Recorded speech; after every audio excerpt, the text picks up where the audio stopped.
અયોધ્યા જવાનું લક્ષ્ય અને શ્રી રામ મંદિર બનાવવાનું ધ્યેય આ મારું ઇન્સ્ટા પેજ નહોતું બન્યું ને ત્યારથી જ નક્કી થઈ ગયું હતું.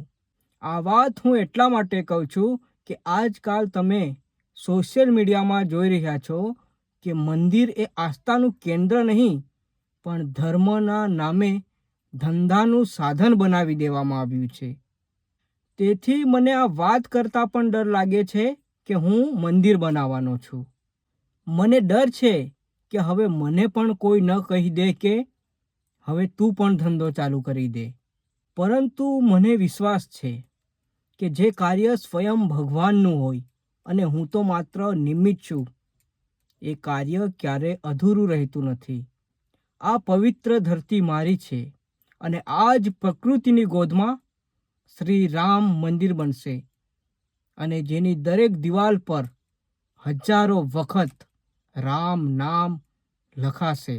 પરંતુ આ કાર્ય કોઈ એક વ્યક્તિથી શક્ય નથી. આ કાર્યમાં હજારો લાખો લોકો જોડાશે ત્યારે આ સંકલ્પ પૂર્ણ થશે. જો તમને આ સંકલ્પ સાચો લાગતો હોય તો મારા આ ભગીરથ કાર્યમાં, મારા આ સંકલ્પમાં મારી સાથે ચાલજો, મારી સાથે જોડાજો. જય શ્રી રામ.